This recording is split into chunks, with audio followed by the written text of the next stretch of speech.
नमस्कार। आज बिहार की राजनीति पे चर्चा हम कर रहे हैं।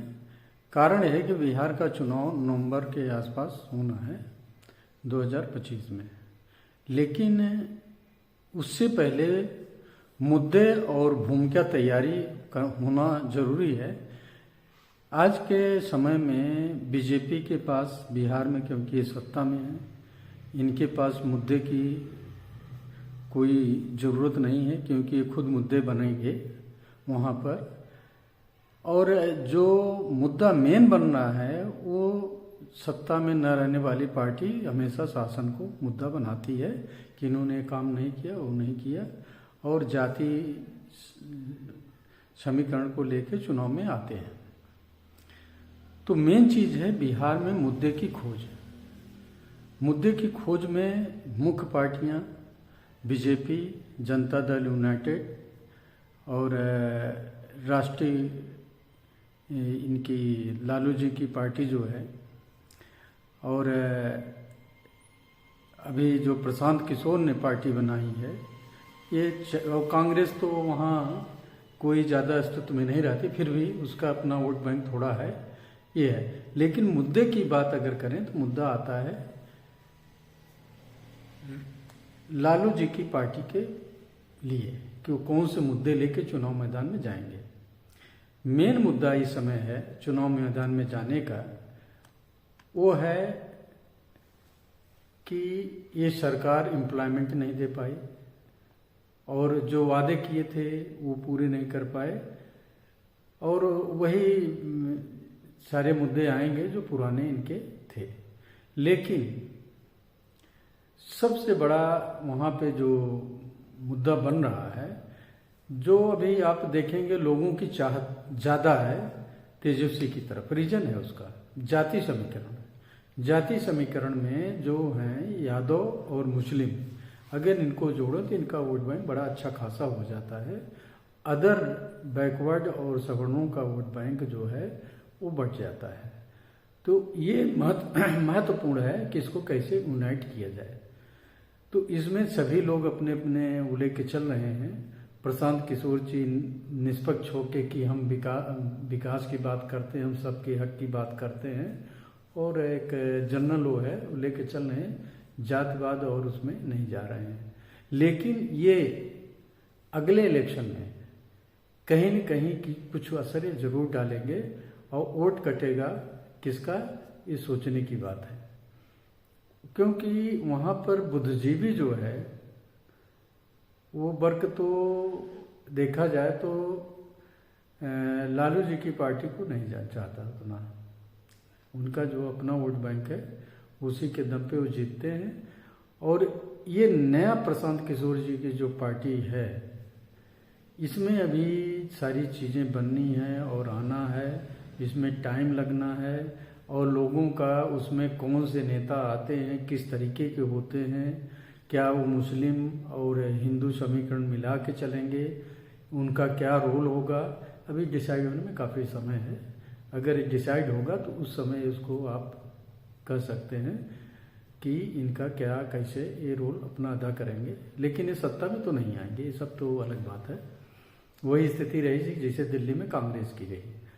तो आप ये समझें कि अब आता है जनता दल यूनाइटेड का रोल। जनता दल यूनाइटेड के वोट में जो है मुस्लिम वोट एक महत्वपूर्ण वो है, वोटर है, जो नीतीश जी की पार्टी को देता है।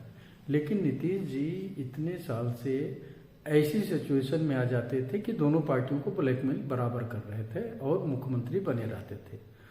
तो मुख्यमंत्री में इनका इमेज अब इनकी कार्य करने की क्षमता को लेकर थोड़ा डाउटफुल होता चला जा रहा है। लोग उसको अब ये देख रहे हैं कि ये उस स्टेमिना में वर्क नहीं कर रहे हैं जो पहले करते थे। और दूसरी बात होती है कि पार्टी में वो पकड़ और वो कंट्रोल नहीं है, तो ये अपने लड़के को प्रायोजित कर रहे हैं, एक तरीके से उसको आगे ला रहे हैं। लेकिन लड़के में वो गुण नहीं है जो होने चाहिए। अब ये जनता दल यूनाइटेड अपने दम पे लड़ती है, और या बीजेपी के साथ मिलकर लड़ती है, ये उस समय डिसाइड करेंगे। अक्सर क्या है कि ये अपने दम पे किसी कीमत पे अब नहीं जीत सकते। अगर ये चाहें अकेले इलेक्शन लड़ना, ये कभी नहीं जीत सकते।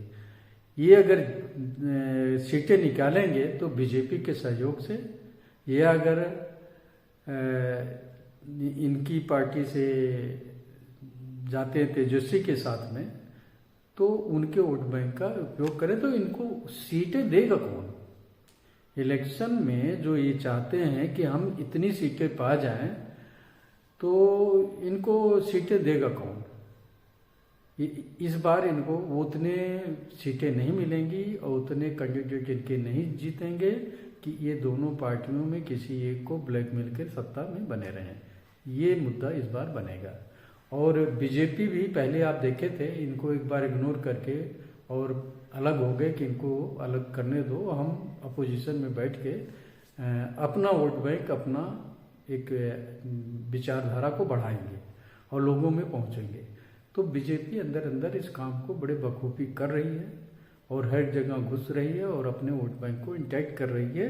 जबकि बीजेपी एक समय नीतीश जी के सहारे बिहार में पैर जमाई थी, लेकिन आज नीतीश जी कमजोर हो गए हैं और उनका पैर उखड़ रहा है, तो उनके पैर की जगह बीजेपी अपना पैर जमा रही है। वो एरिया का फायदा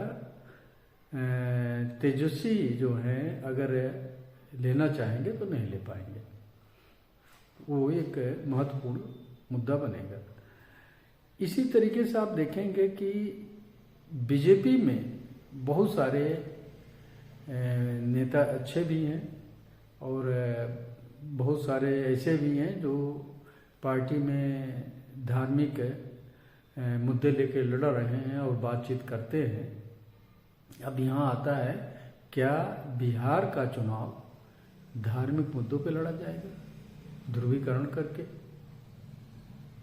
तो मैं अभी कहूँगा कि वहाँ भी ये प्रयोग होगा और प्रयोग ऐसा होगा कि जो ये लोग समझ नहीं पाएंगे कि किस तरीके से वो प्रयोग किया जा रहा है और किस स्तर पर कहाँ कहाँ उन्होंने अपना पैर जमाया है। लेकिन ये मुद्दा बनेगा और उसका प्रयोग भी होगा और उस प्रयोग में बिहार में वोट में काफ़ी ट्विस्ट होगा, जिसे तेजस्वी अपने द्वारा कंट्रोल नहीं कर पाएंगे। अब जब कंट्रोल नहीं कर पाएंगे तो वोट बैंक में इनके वो कमी आएगी जो ये जातियों के आधार पर अपनी पार्टी में टिकट देके सीटें परसेंटेज वोट का बढ़वा के सीटें ले लेते थे। ये एक उसमें सोचने वाली बात आएगी। ये ऐन मौके पे ये क्या करते हैं, तो उस समय जो बनता है राजनीति का मेन धुरंधर विचार करने वाले लोग होते हैं कि कैसे किसको सेट किया जाए और वहाँ से सीटें निकल जाए। तो ये दोनों पार्टियों के, तीनों पार्टियों के लिए बड़ा क्रिटिकल पोजीशन हो जाती है।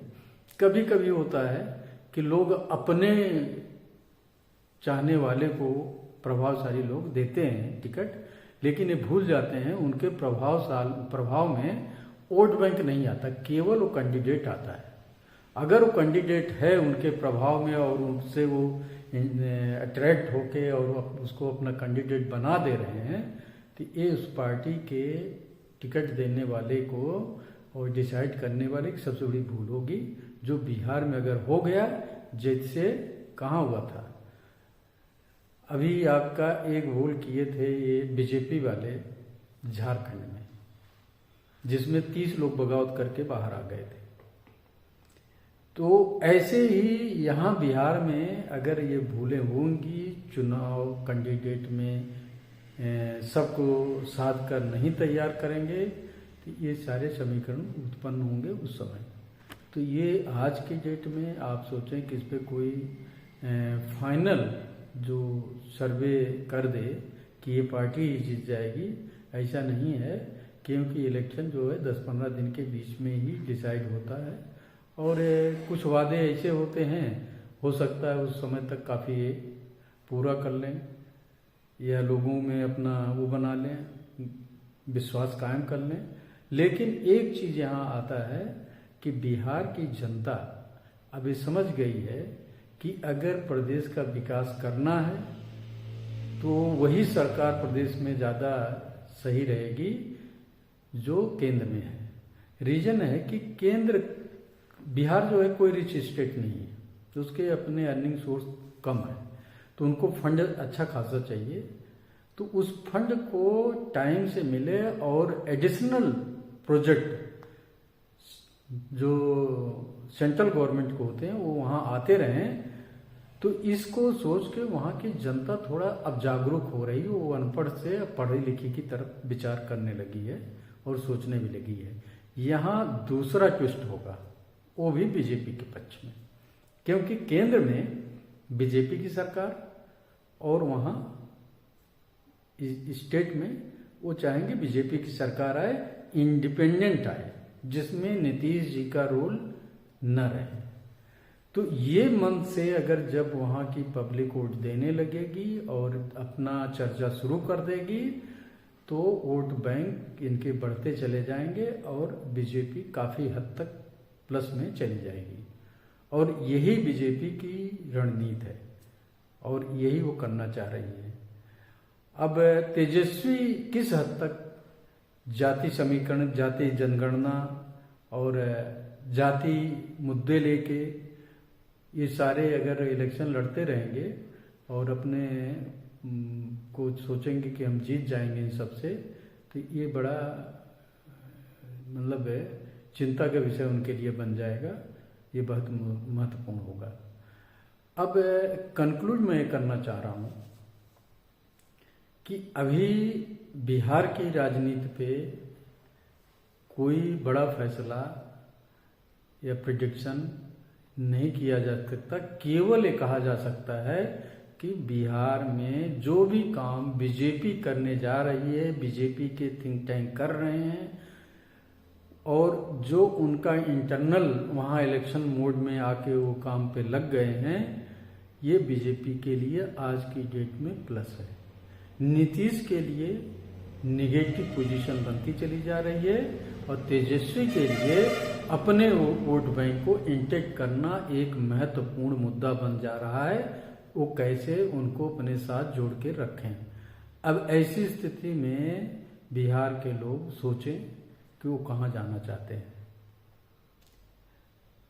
कि केंद्र के विकास को चाहते हैं साथ में लेके, या तेजस्वी के अकेले से विकास चाहते हैं, या नीतीश और बीजेपी की ज्वाइंट सरकार से विकास चाहते हैं। ये महत्वपूर्ण मुद्दा बन रहा है और इसमें बीजेपी हम सोच रहे हैं कि बड़ी चालाकी से सारी चीज़ें तोड़ती जा रही। लेकिन यहाँ एक और वो है जो बीजेपी के नीतीश को इग्नोर करने से मना कर रहा है, वो है उनका एमपीओं की संख्या जो केंद्र में महत्वपूर्ण है। तो इसलिए नीतीश को बीजेपी इग्नोर भी नहीं कर पा रही है और उनको एक्सेप्ट भी नहीं कर पा रही है।